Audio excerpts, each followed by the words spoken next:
Meus irmãos e irmãs, esta é para nós palavra da salvação. Glória a vós, Senhor. Caríssimos irmãos e irmãs em Cristo Jesus, vocês que nos acompanham pela Guadalupe TV, crianças, adultos, jovens, idosos, todas as pessoas com suas famílias, em suas casas, aqueles que aqui vieram à igreja para servir ao Senhor e celebrarmos esse santo mistério eucarístico. Temos a convicção de que temos alguém por nós, o Cristo Senhor, o bom pastor, aquele que cuida, aquele que olha, que zela de cada um de nós. E, portanto, que não perde de vista a nenhum dos filhos do Pai. E, portanto, no seu amor e coração, que se alarga na grandeza do acolhimento, do cuidado, da proteção e do carinho. O bom pastor é o caminho para o Pai, que nos conduz pela história da salvação. Ele, o ressuscitado, é o pastor de sempre, é o pastor eterno, é aquele que faz história conosco e, portanto, é aquele que continua peregrino conosco, pois ele é o caminho para o Pai.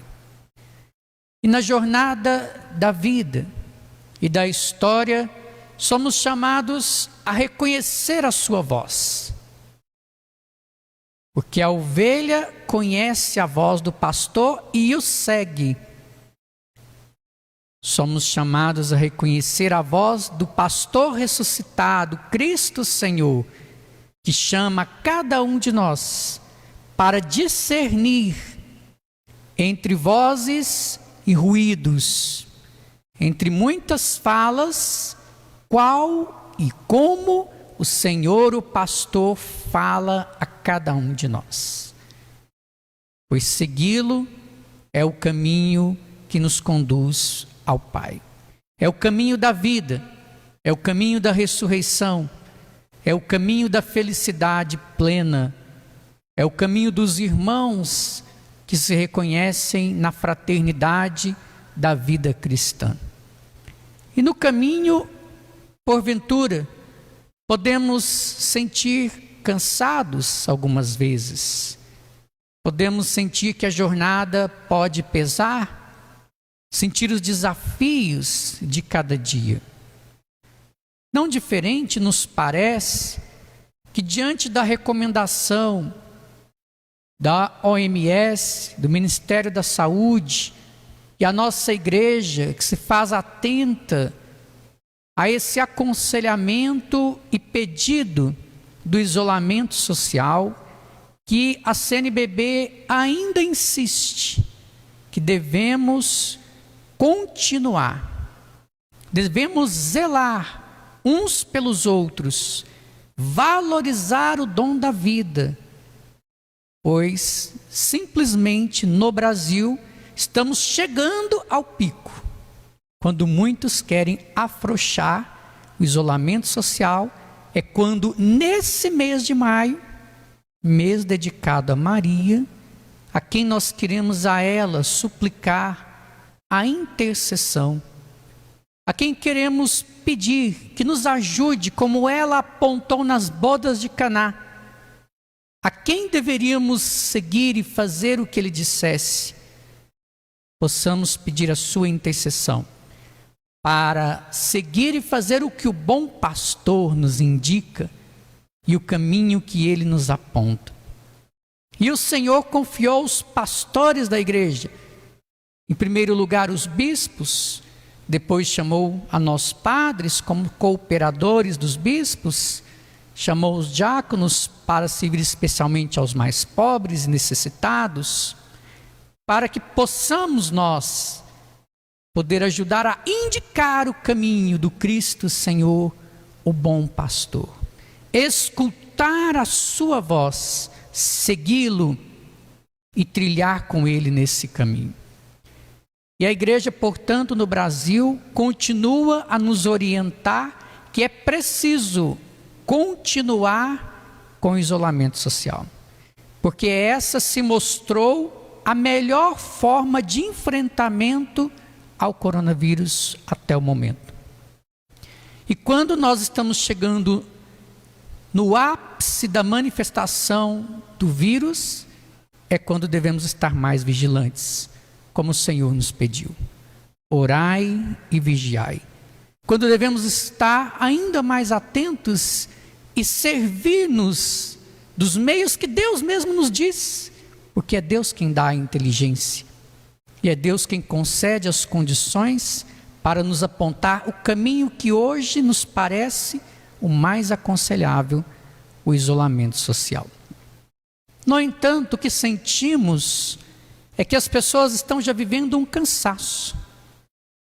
E especialmente por algumas cidades ou alguns setores até da nossa região metropolitana estarem abrindo o comércio, percebemos que soma-se a essa manifestação o afrouxamento do isolamento social.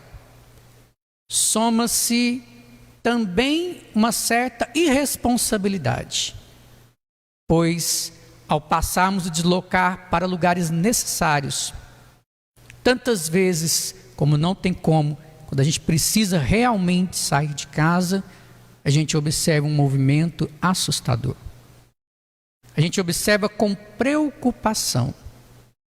A que voz estamos escutando? A do Cristo, o bom pastor, ou a voz do dinheiro, a voz do capital, a voz da economia? O que foi reconhecido que era uma espécie de idolatria, ou uma idolatria. A exaltação e a confiança no dinheiro, na economia, em detrimento da vida. O bom pastor é aquele que dá a vida por suas ovelhas. É aquele que então nos concede vida em abundância, porque Ele é o ressuscitado, porque Ele nos concede a vida nova, e somos chamados com Ele a vivenciarmos esse sinal da sua graça e do seu amor. Vemos movimentos entre os católicos mesmo, pedindo que volte às celebrações. Que alegria escutar isso. Que bom que as pessoas querem que volte. Seria muito ruim que as pessoas dissessem: continuem com as igrejas fechadas. Não queremos retomar e celebrar o nosso sacramento por meio do rito, do santo mistério eucarístico e tantas outras formas de evangelização. Nós acolhemos com grande alegria, pois é uma grande alegria saber que arde em nosso coração o desejo de estarmos sempre com o Senhor, de cearmos com Ele, de participarmos do banquete da vida e da Eucaristia. E é o próprio Senhor quem, na ceia eucarística, deu a vida por nós. É o próprio Senhor que ali culmina o sentido de toda a sua existência, porque na ceia, a Eucaristia, se desdobra o dom da vida de Jesus.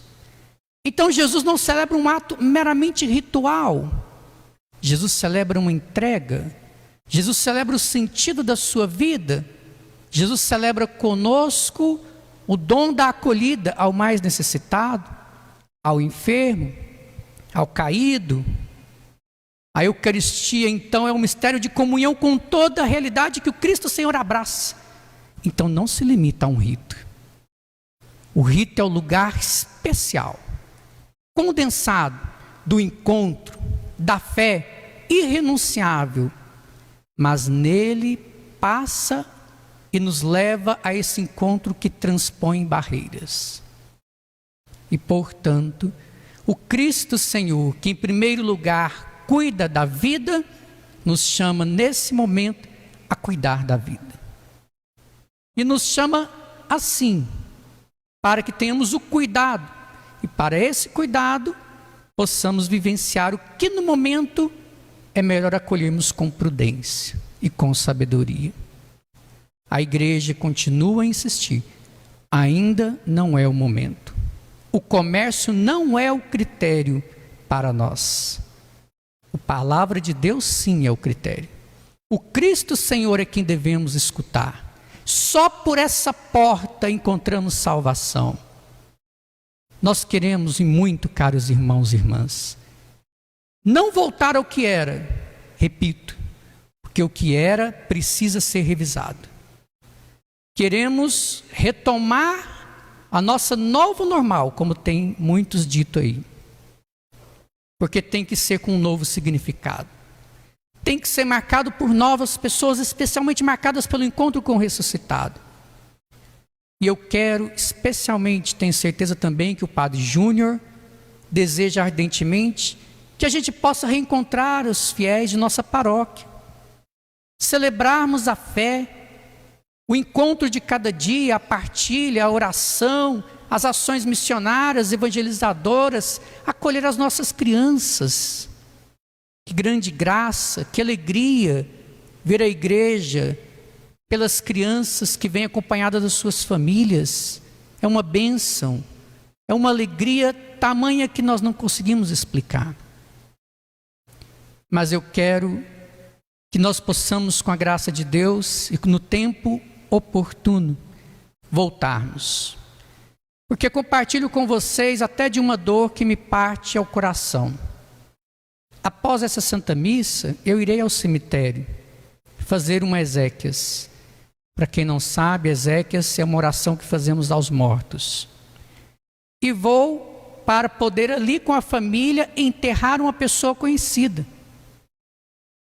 E essa pessoa conhecida está suspeita de que a sua morte pode ter sido por Covid-19.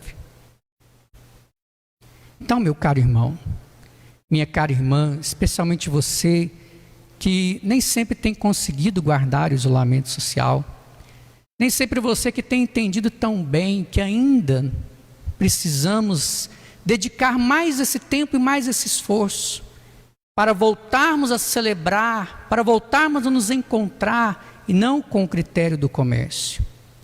Porque eu quero celebrar com você. Não quero ser convidado para ir no seu velório. Quero estar com você aqui na igreja, vivo, na condição de ressuscitado com o Senhor, na experiência histórica de cada dia. E então, como no domingo passado, esta primeira leitura nos apresenta que no dia de Pentecostes, pois o mistério da Páscoa e Pentecostes se entrelaçam, pois o dom da vida do ressuscitado já é manifestação da graça e do dom do Espírito Santo de Deus.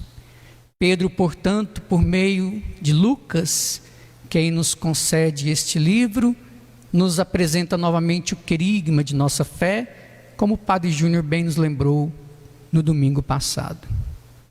E em nome desse querigma, hoje a palavra nos faz mergulhar em mais uma experiência. Ao anúncio fundamental da nossa fé, pois isso é uma das traduções do querigma, nós devemos deixar que essa palavra possa arder em nosso coração.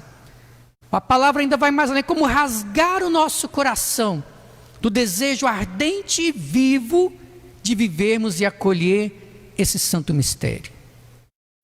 E é o que esse anúncio, por meio de Pedro, produz na vida dos fiéis. E então, diante disso, eles se estremecem e pedem: o que devemos fazer? Então a palavra nos conduz que, diante do reconhecimento da palavra que bate em nossas portas e nos comove em um caminho de transformação e mudança de vida nova, devemos nos converter. Então, a primeira indicação por meio de Pedro, que devemos nos converter, como nessa leitura. Mudar a orientação da nossa vida, a conversão, é um sinal para reconhecermos o ressuscitado. É para escutarmos o bom pastor. é para trilharmos com Ele, é para entrar pela porta necessária, que é única, só por Cristo Senhor. E a leitura diz: ao se converter, sejam batizados e receberão o Espírito Santo. Aos iniciados na fé, esse caminho se faz como iniciação cristã aos adultos. Pois aqueles que ainda não reconheciam e não viviam a fé, o fazem pela mudança, o reconhecimento, a transformação da vida, acolhida na vida nova e cear com o Senhor ressuscitado. Para nós, cristãos, católicos, batizados, crianças, esse caminho contínuo de conversão que nunca se encerra, pois nunca conhecemos Jesus suficientemente. Estamos sempre a caminho com Ele. Do batismo, que é único, então não se repetirá, mas ele precisa ser assumido e vivido existencialmente. O batismo não pode ficar na lembrança que recebemos junto com a vela. Um dia nos foi dado. O batismo é a porta aberta ao dom da vida nova em Cristo, para caminharmos com o ressuscitado e reconhecer o Senhor por meio do Espírito Santo. Porque tudo se realiza pela ação do Espírito. Nele temos vida, nele seguimos o Cristo Senhor, nele trilhamos o caminho de verdade. E então, para encerrar, a segunda leitura nos apresenta também da carta de Pedro agora. Se na primeira leitura era dos Atos, com o discurso de Pedro, a segunda é uma carta propriamente de Pedro, da sua comunidade, e nos convida a suportar com paciência os sofrimentos. De que modo? Como Jesus o fez. Como Jesus soube tomar sobre si a cruz, os sofrimentos, os nossos pecados, Ele convida a comunidade, convida a mim, convida a você, meu irmão e irmã, a suportarmos as dores e os sofrimentos do momento. Todos nós sofremos nesse momento, não tenho dúvida.